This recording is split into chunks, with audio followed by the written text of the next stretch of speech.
Hi, my name is Mary Scholl, and I am here in Costa Rica. I'm super grateful and excited to be with you all in MexTESOL today.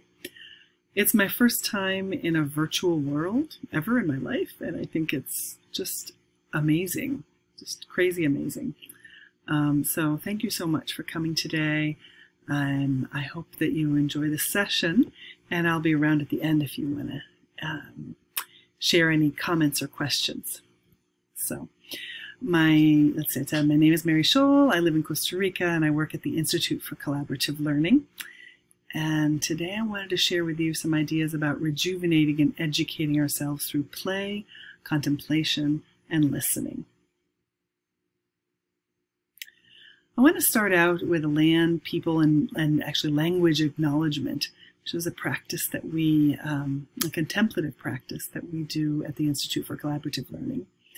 And so I'm just going to read this to you and share it with you a bit. I, Mary, together with the people of the Institute for Collaborative Learning in Costa Rica, acknowledge with gratitude that we are on the traditional territory of the Huetar, Postos, and Rama peoples. We acknowledge as well that the participants in Mexico live, work, and play on the traditional lands of the Nahuatl, Mayan, Zapoteca, Mixteco, Otomi, Tzectal, Tzutzil, Totonaca, Mazateco, and Scholl peoples, among more than 78 groups that live in Mexico. I'm sorry if I didn't get the pronunciation right on any of those. We endeavor to live, learn, play, and work on these lands with respect, humility, and compassion. We also recognize and cherish all languages of the world, including all the languages spoken in the communities and classrooms of our participants and facilitators. Finally, we acknowledge the future generations that will live and care for this earth and for the people that will live here. We strive to give them and their children a safe, abundant, healthy environment filled with love.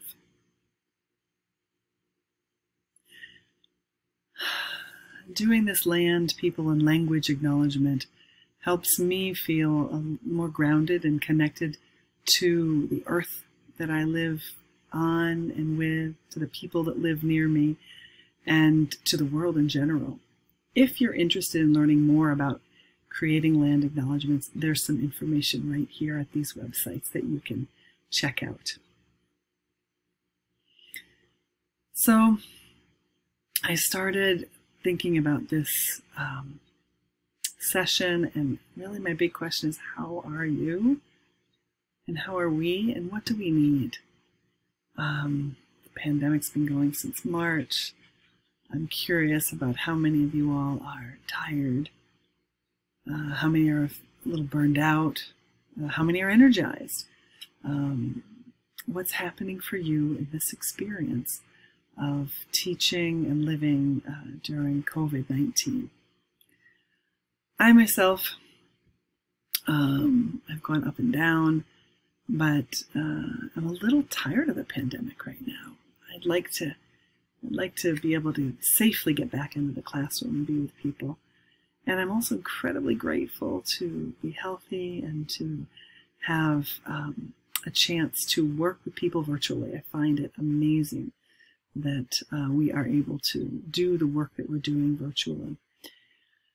And I felt like I needed a little bit of rejuvenation and energy, and so I thought, I wonder if other people would like that too.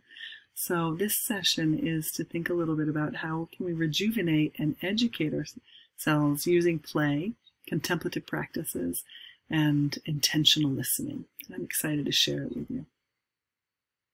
We're going to start out with play. A lot of times people think of play, they think it's really just for children. And I'm curious, do you like to play? When do you play? What impact does play have on your personal and professional life?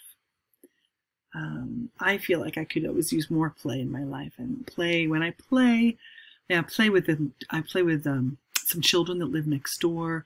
I try to include play in all of my classes. And sometimes I'll play just by going online and playing a game with a friend. But I do like to play, and I like that feeling of freedom and lightness that comes. I love the feeling of joy when we all laugh. And I also love the feeling of creativity that comes through play. And that reminded me of this quote that Christiane Strong, that creativity in and of itself is important for our health, remaining connected to ourselves and connected to the world. And there's a really interesting book by Brown and Vaughn about play and how it shapes our brain and how it opens our imagination and it invigorates the soul. And I think, I read that, it's like, yes, yes, yes, we need all of those. And one of the things they talk about is how sometimes we think we're supposed to be working, and if you're working, you can't play. And so that it's either or, and it really isn't either or. We need them both. In fact, I need to be able to play in order to work. Sometimes when I feel stuck in my work and I don't know either what to plan for a lesson, or even if I'm in a class and I feel like my energy is stuck, I know it's time to play. I know it's time to open up, bring in something unexpected, play a game, create space for creativity and fun and joy. And so that's something that I want to remind myself and all of us of. Some of the questions that I think about when planning for play: is it structured or unstructured? Do we want a cooperative or competitive environment, or maybe a mix? Is it required? I don't know if you can make play required. You can't say, go have fun now, be happy, go. That doesn't really work. But how do I create the conditions so that people will want to play? What feelings might come up when we're playing? And is my true intention to play? Because sometimes I'll think, ooh, I'm going to use play to try and make them work. Right? And really with play, there's a freedom and there's a lightness that we have to be committed to in order to really help play work. So Playworks is this fantastic website with a lot of ideas about play on it. And I love what Jill Viet says about how play reminds us of our interdependence and gives us a chance to really see people and in turn also be seen. And that is the foundation of belonging in our classes and belonging in our work, is seeing and being seen. So I want to share with us a few playful activities that we can do in the remote classroom. And in order to do this, I invited a few friends to come play with me online. So what you'll see is I'm going to splice in a video of us playing a few games. We're going to look at Within Reach, and we're going to look at Mirror Me, I think, and we'll look at Gratitude Battles. We'll look at all three of those. So I hope these are useful games for you as you're teaching, either in person or remote. And I also hope that you can imagine yourself playing them, because I had wondered if we had all been together to ask you if you would play this with a partner next to you. But instead, I'm just going to have a chance to model those games or share those games with you. So the first one is called Within Reach 20-ish Questions. And this is just a variation on a really common game where someone chooses an object and everybody asks yes/no questions until either they guess the object or until they don't guess the object and the person shares. So I'm going to stop this for a minute and share a few of us playing Within Reach 20 Questions. Oh. So I have my object, and we have 20 questions. They can yes/no questions to guess what my object is. So. Okay. Can you eat it? No, I can't eat it. Can you eat? Okay. Is it made of wood? No, it's not made of wood.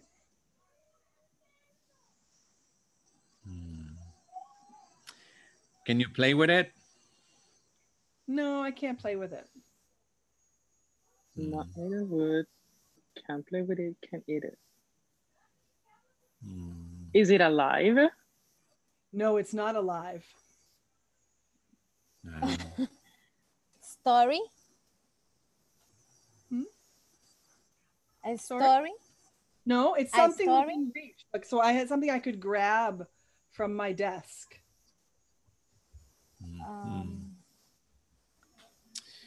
A picture? Is it a recipient, a container? It's it's something inside a container. Yeah, it's a container plus something inside. It's a container with something inside. Like a jar?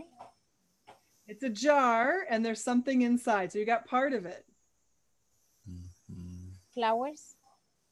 Nope. Is there a mug? Nope.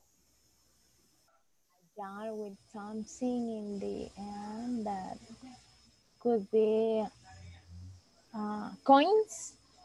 No, no coins. Do you use it to work? Key? I use it to relax.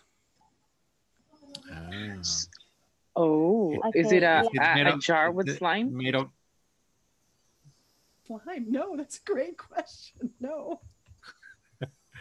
is it made of metal? No, it's not made of metal. Would you like a hint? Yeah, Yes. please. Okay. It gives me light and it also smells good. Oh, Ah. is it a candle? Is Like it It is. What scent does it have? apricot rose? Mm. I like it. It smells good. Did you make it? No, I bought it at a store in the city nearby. Great, thank you. That was my Why? turn. Let's start asking questions to Lana Verde. Just to make sure, I am in my bedroom. Just for you to know, like a context. Okay. Is it soft? It is not. Can you eat it? No, really. It's small? No, Is it useful? it is. It is a lot.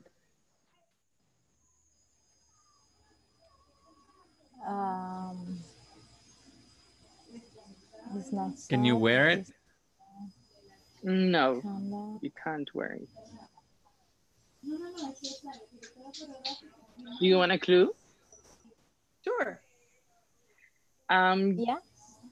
Usually, you open it to do something when you wake up. Open it. Do you use it with your teeth? Yes.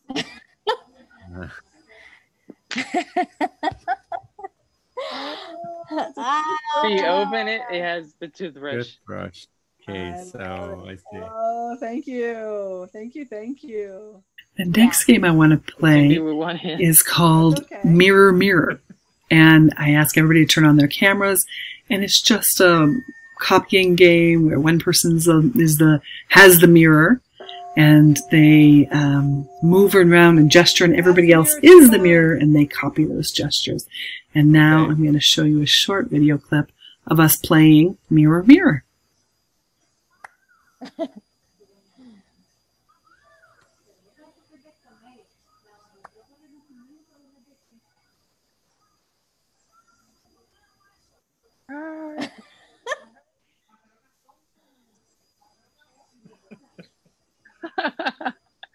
Wait, let me do this.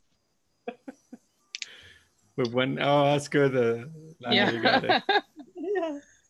I pass the mirror to, okay? Pass it to Catherine.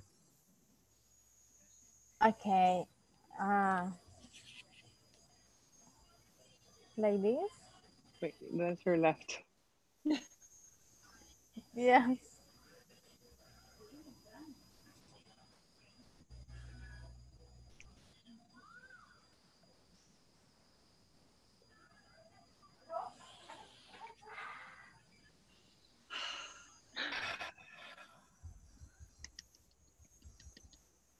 Now I pass to Julius.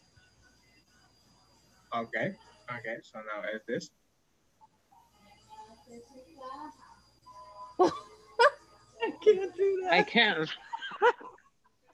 I can write just with one, one? the two. This side. All right, let's do that. Okay. That's better. How about this? How about this? It may be gross for you, but how about this?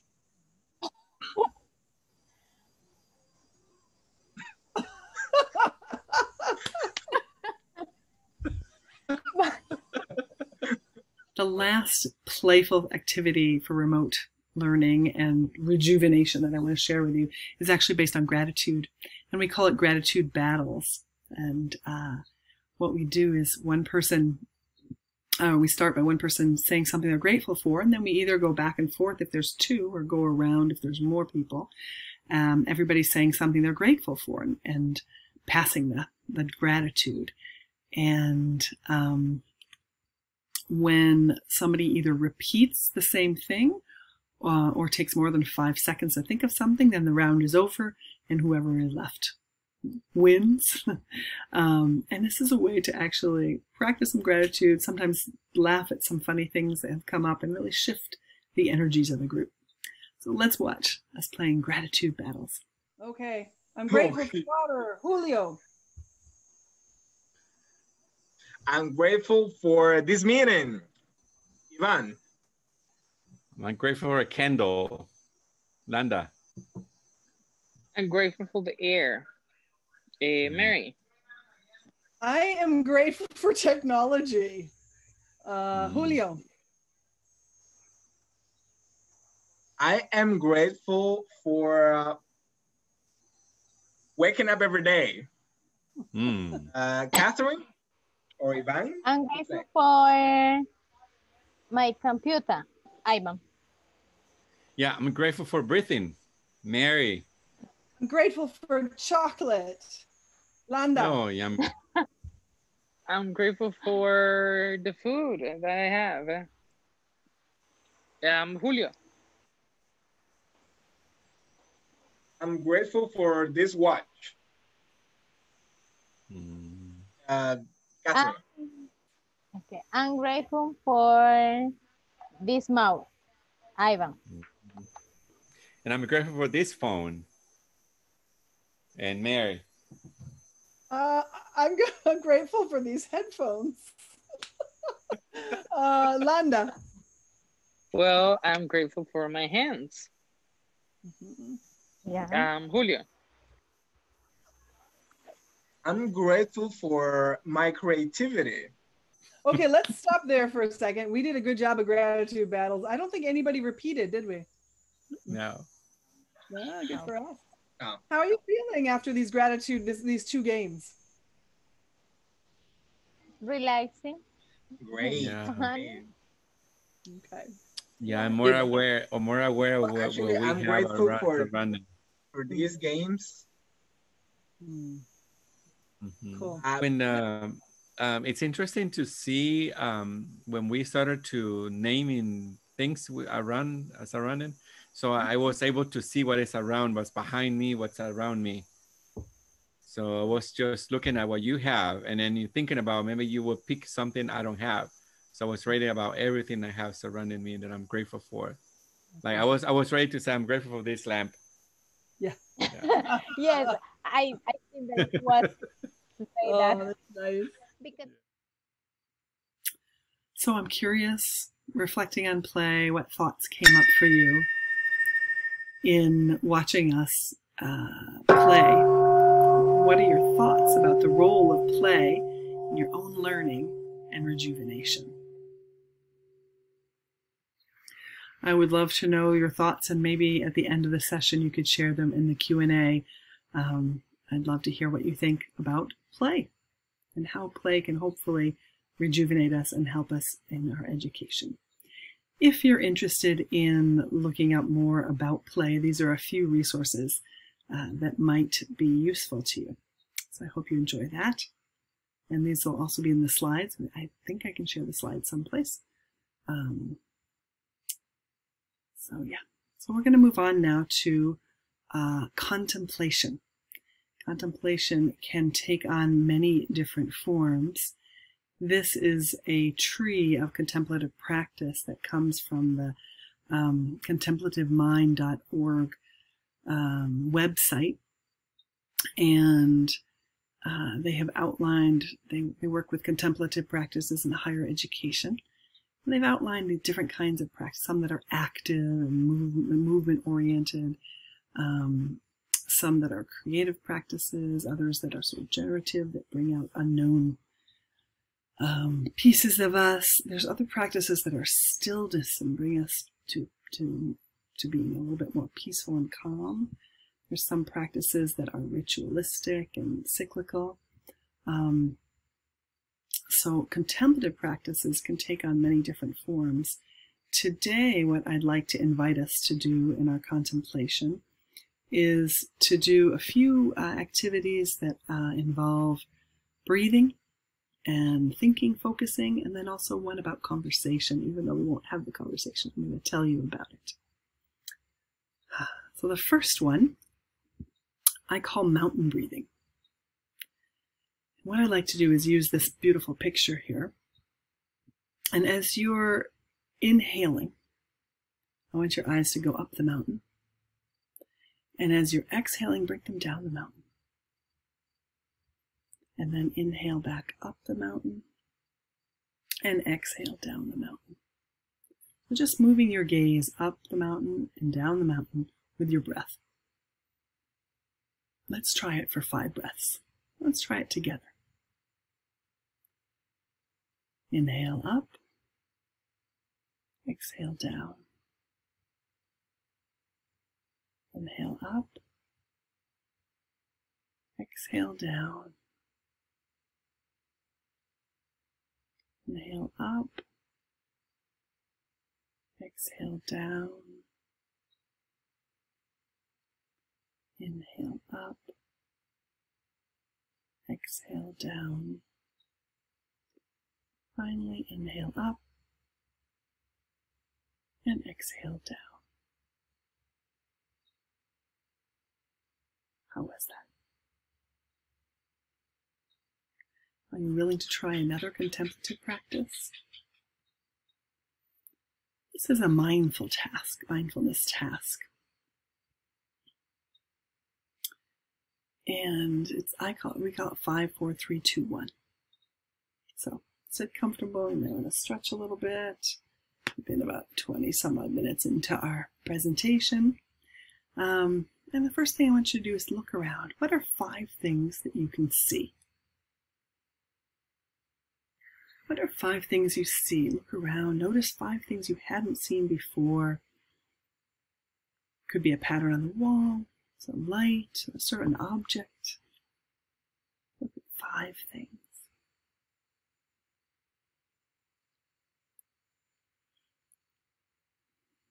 What are 4 things you can feel? Maybe you can feel the pressure of your feet on the floor, a place where your legs are, either touching the seat or crossed. Can you feel your shirt on your arm or your hands on your legs? Can you feel the temperature of your skin? You can also just pick up an object, a little bowl. What does that feel like? Notice 4 things that you can feel.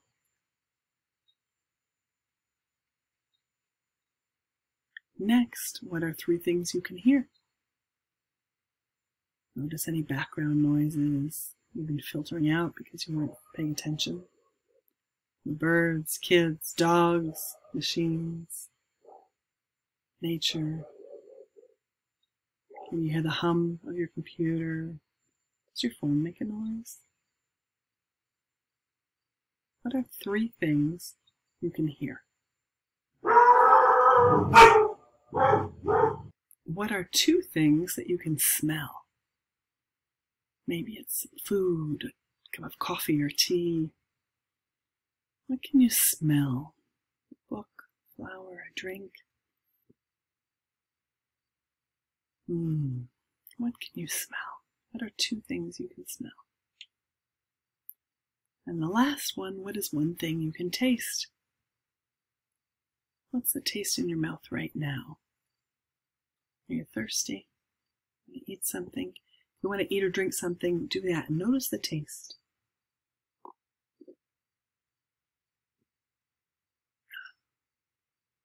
What's one thing you can taste? Well, thank you for doing the second mindfulness activity, second contemplative task. I appreciate that. It was a mindfulness 5, 4, 3, 2, 1. I'm wondering how you're feeling. I'm wondering what kind of impact these contemplative tasks have on you. The next contemplative task is an empathy task or an empathy activity. What I'd like to invite you to do is think about somebody that you care for. If you want to challenge yourself, you could think about somebody that you care for that maybe you feel a little hurt by, or that you might think you really want to try and connect with. Or you can choose somebody that you love and enjoy and you don't have any conflicts with. But choose your person and close your eyes if you feel comfortable closing your eyes. And I'm going to read a series of sentences, and I'd love for you to echo that in your mind, or you could say it out loud in the privacy of your home. You could repeat it, thinking about just this one person throughout the whole activity. It's called Just Like Me. This person has a body and mind, just like me. This person has feelings, emotions, and thoughts, just like me. This person has physical and emotional pain and suffering, just like me. This person has at some time been sad or disappointed, angry or hurt, just like me. This person has felt unworthy or inadequate, just like me. This person is worried and frightened sometimes, just like me. This person longs for friendship, just like me. This person is learning about life, just like me. This person wants to be caring and kind to others, just like me. This person has longed for friendship, just like me. This person wants to be content with what life has given them, just like me. This person wants to be safe and healthy, just like me. This person wants to be happy, just like me. This person wants to be loved, just like me. I wish this person freedom from pain and suffering. I wish this person to be peaceful and happy. I wish this person to be loved. This person is a fellow human being, just like me.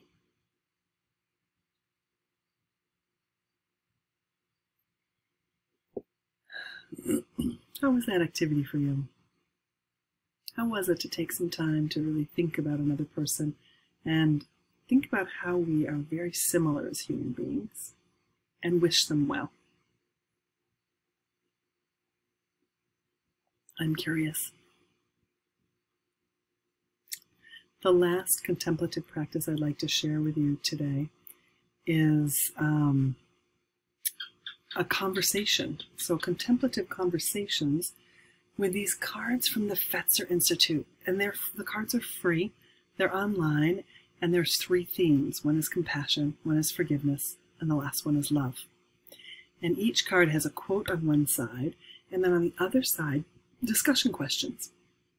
And so you can go to this link at fetzer.org/resources/conversation-cards, and you can get them for free. It's a beautiful, beautiful resource. Great for English classes, let's say intermediate and advanced English classes. If you wanted to try and use it with a beginner, maybe you would get this, they have a version in Spanish, or you would translate it into another language, for a language that's good for your students, and then try and do some sort of English activity with it afterwards. Or maybe you do it in Spanish or in your own language just as a community builder, right? So let me show you one of those cards that I really love. So the quote here on one side is, "A person with Ubuntu is open and available to others, affirming to others, and does not feel threatened that others are able and good, for he or she knows he or she belongs in the greater whole and is diminished when others are humiliated or diminished, or treated as if they were less than who they are." And that was said by Desmond Tutu. And the discussion question that they offer here is, in the Bantu languages of South Africa, saying someone has Ubuntu is high praise. Is there a concept like that in your language or culture? Is there a concept that really helps people be affirmed in your language or culture? Consider how you might be more affirming to others. So what I might do in my classes is have people read the quote and then discuss this together. And sometimes I've done this in my virtual classes with breakout rooms and send them off and have a conversation and then come back to really contemplate what does this aspect of living a meaningful life entail. So I'm curious about how it was for you to have a few contemplative experiences. And if you're interested in more, these are some websites that you can go to that have some great resources for contemplative activities. How are you doing? Are you ready for our last theme? The last theme of our session today is called Listen. Listen intentionally. What? It's about intentional listening. And I'm really excited to share intentional listening with you all.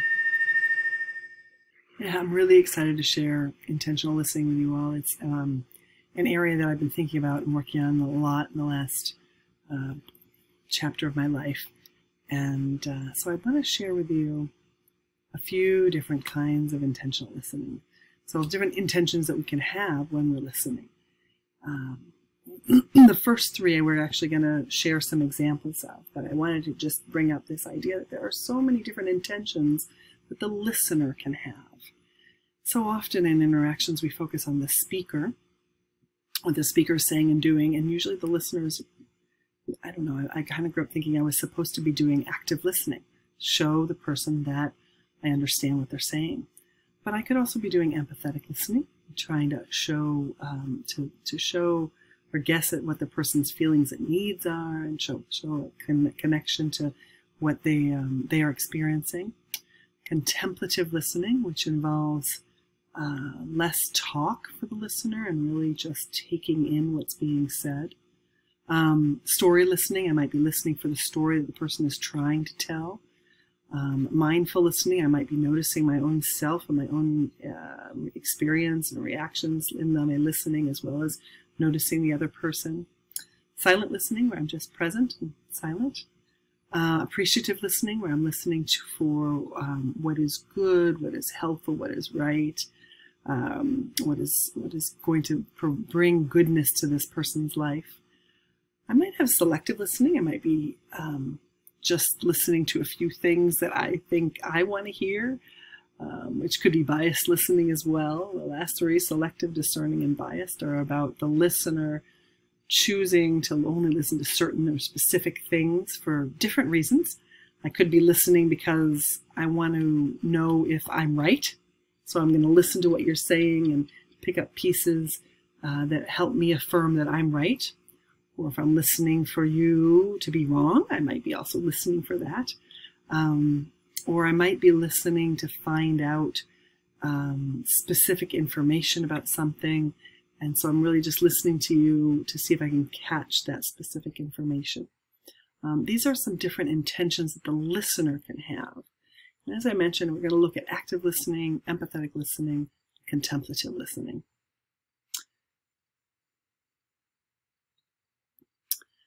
First one is active listening. And what I'd like to, what I'm going to do is I'm going to talk a little bit about it, and then we're going to see an example. So when I'm doing active listening, I'm listening with all my attention and concentration, trying to really capture the words and ideas that the person is saying. I'm going to use my body language and my words to reflect back to the person what I understand. And so sometimes I use the exact words, or sometimes I'll paraphrase. Sometimes I'll be doing the things like, oh, wow, and I'll be making some sounds like that. And successful active listening results when the speaker indicates to the listener that the listener has correctly understood what the speaker is trying to say.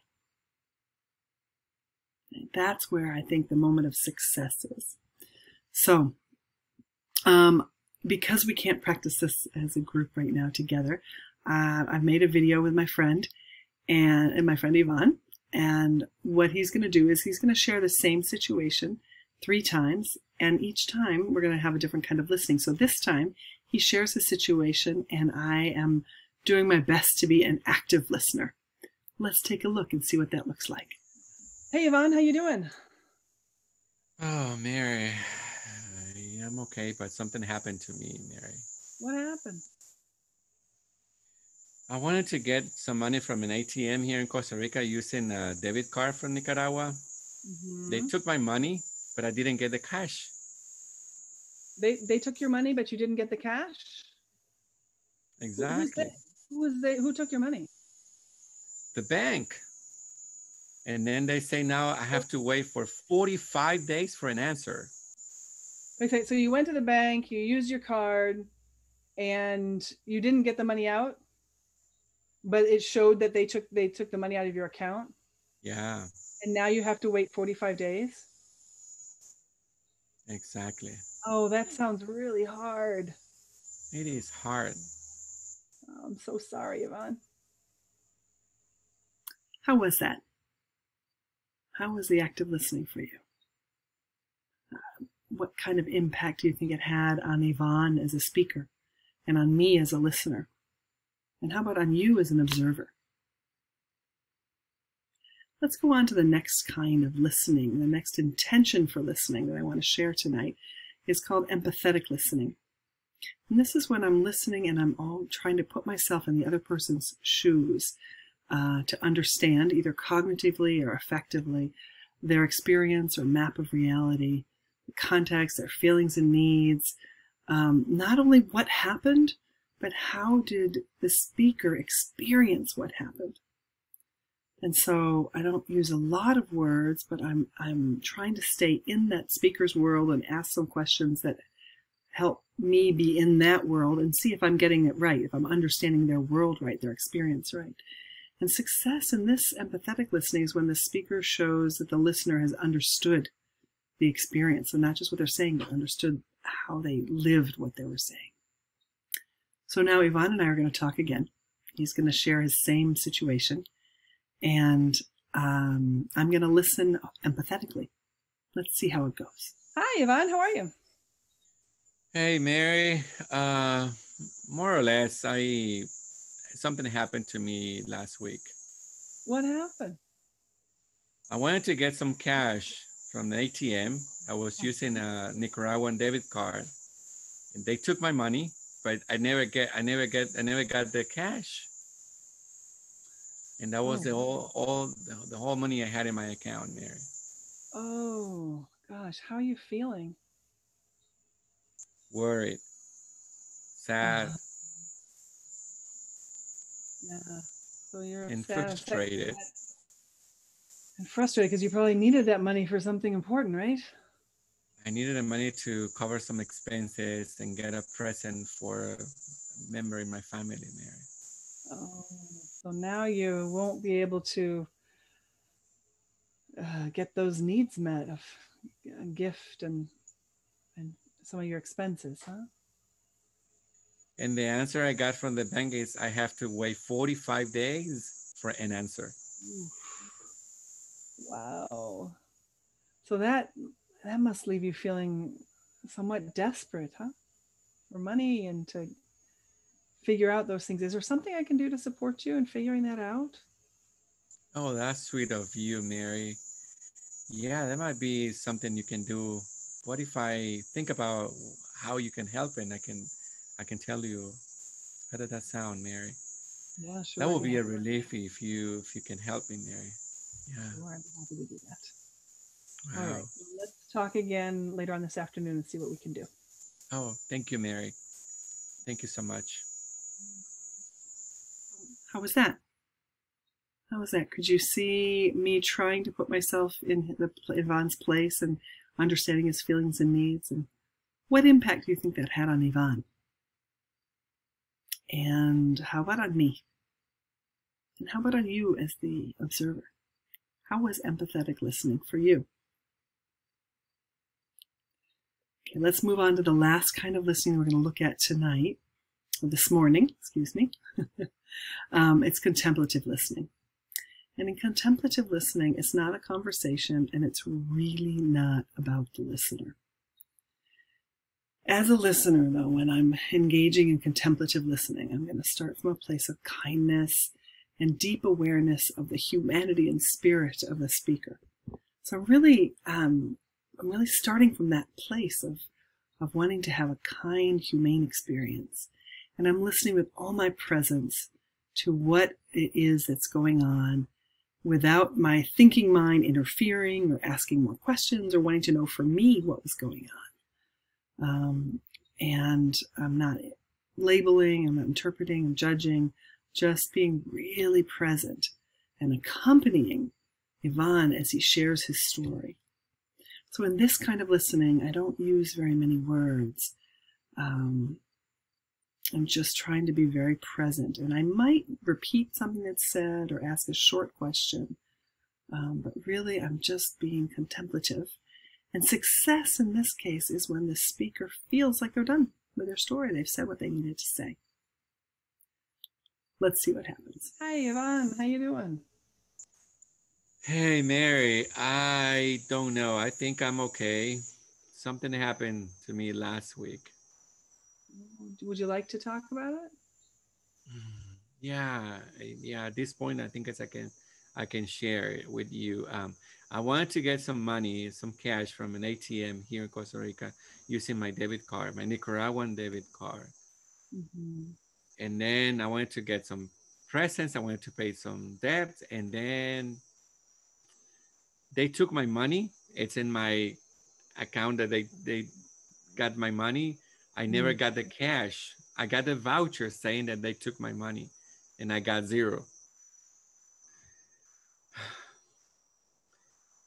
And then I talked to the bank officer. I talked to people online.